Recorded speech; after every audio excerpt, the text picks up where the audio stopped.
This was now after the War of 1812, and they were beginning to do what they had always done, fish out the grounds. Whales were getting scarce along the west coast of South America. So what do? You have to find a new ground. And 3,000 miles out was the offshore ground. Now, the Essex had never been out that far before. None of the sailors aboard this ship. She had a first-time captain, Captain George Pollard Jr. in his late 20s, a first mate, Owen Chase, who was in his early 20s. Matthew Joy was the third mate.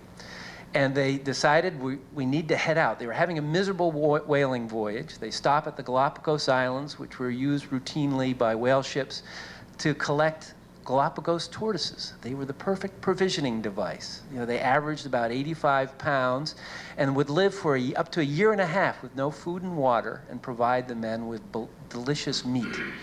And so they stacked them like cordwood in the hold and headed out several thousand miles to the west, into right smack dab into the Pacific, about as far from land as you can get, when on November 20th, beautiful day, sunny, light breeze, and there was a huge pod of whales.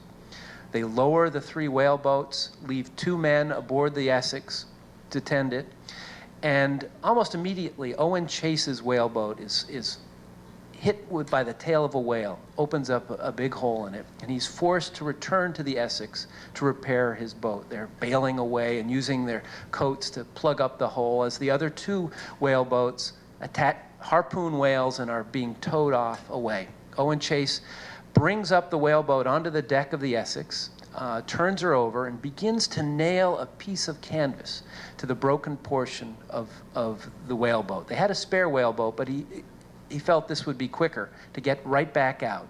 15-year-old cabin boy, Thomas Nickerson, was at the helm, steering the ship. They're heading down towards the other whaleboats so they would be closer to the action, when they noticed something unusual. A big bull sperm whale, bigger than any of them had ever seen, 85 feet long as the ship itself, was floating on the surface of the water, almost as if it was looking at the port side of the Essex, a couple hundred yards away. But none of the men were concerned, because never before in the history of American whaling had it been known that a whale had ever dared to attack a ship.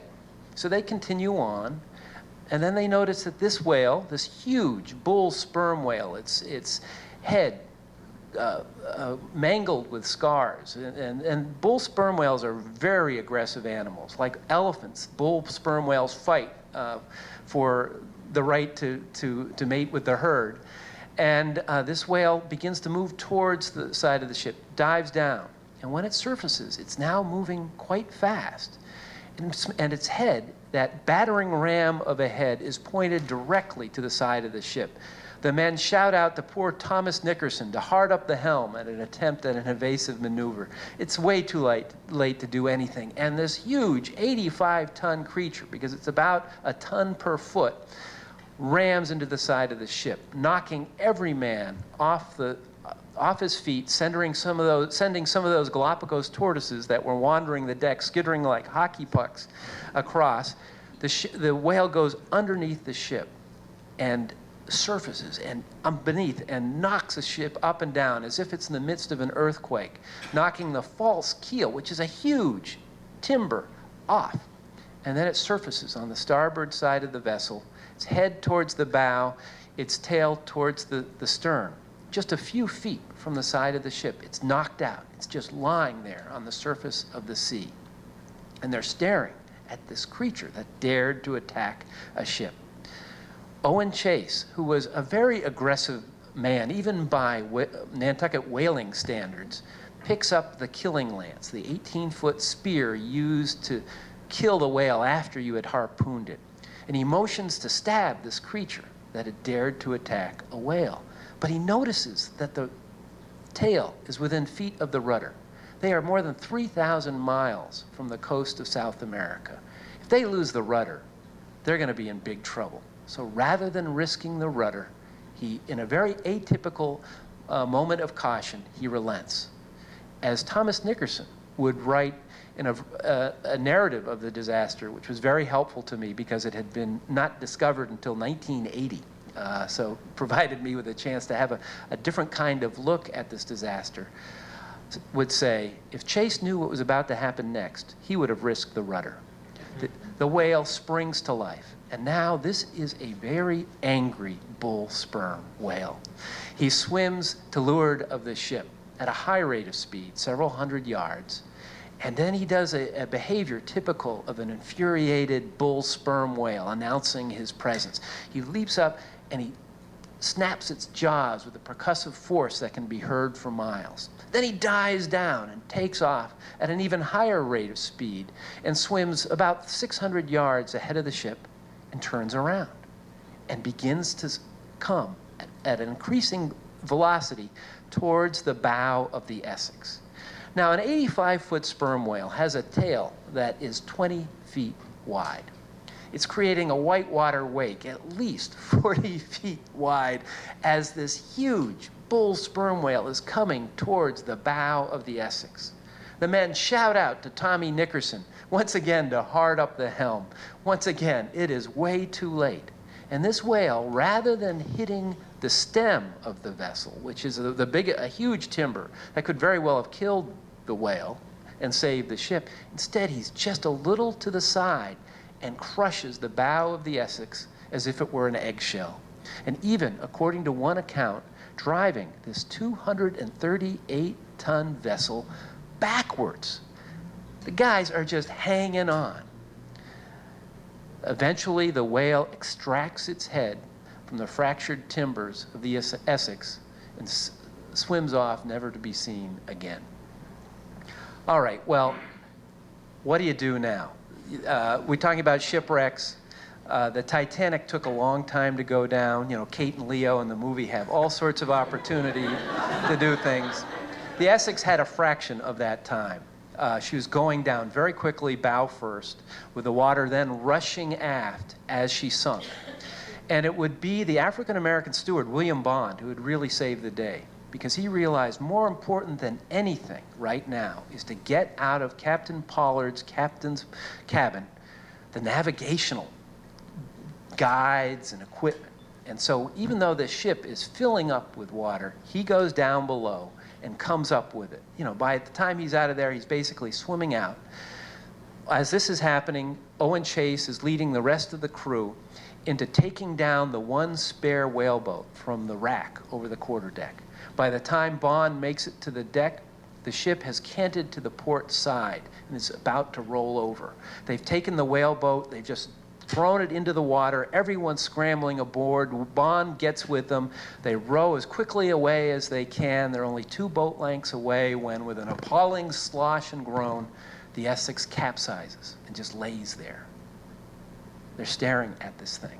As this happens, several miles away, Captain Pollard's boat is being towed away by a sperm whale. They've harpooned a whale. Just as the ship goes down, one of the men happens to look over his shoulder. He sees an extraordinary sight. He sees the Essex disappear behind the horizon. He cries out, "What ails the ship?" These men were men of few words. You look around, they go, "Holy moly." They immediately, they call to the other whaleboat, they disengage their whales, and they begin rowing back at a furious pace. They come up with all sorts of scenarios. She hit a rock, a quick storm. None of them involved anything as outrageous as a whale attacking a ship. Pollard arrives on the scene, and here he is. I think he was 27 years old.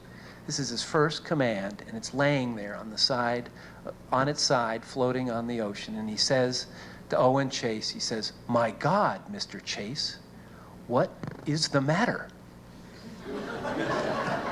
Chase looks at Pollard, who's, white by this point, despite his deep tan, and says simply, "We have been stove by a whale." Well, I'm not going to go on too much longer beyond that, but what I will say is, this is what inspired the dramatic climax of Moby Dick. Melville, as a whaleman, was very well aware of the story of the Essex, and Owen Chase not to do a spoiler alert, would survive this disaster, and within months of his return to Nantucket, would publish a narrative of his disaster, proving that quickie journalism is nothing new. And Melville would read that account as a whaleman on almost the very latitude where the Essex went down. And as he would write in his own copy of Owen Chase's narrative, reading this narrative so close to where the Essex went down had a profound impact on me. And he would write Moby Dick. And where Moby Dick ends is really just the beginning of the story of the Essex. I won't go into detail now, but it's one of the great survival tales, because these 20 men must take to those 3 whaleboats, modify them as best they can. And this was very early in Pacific whaling, when whaleboats were only 25 feet long. If you've seen a whaleboat at the museum in New Bedford or at Mystic Seaport or in Nantucket, that's a later era whaleboat that's over 30 feet long. And length, you know, it's exponential when it comes to volume. And a 25-foot whaleboat is very small. And that was not equipped with the centerboard that later whaleboats would have. And so these guys would turn them into little schooners and try to make their way not to the islands that were within a fairly easy sail to the west with the prevailing breezes, but against that, because they were afraid of cannibals. And when you're in a survival situation, it's the terror of the unknown that drives you. And so to get to a civilized port, they would go on an impossible voyage that for those that survived would take more than 3 months. And in the great and terrible irony of the Essex disaster, they would be reduced to their own worst nightmares. They would be reduced to survival cannibalism.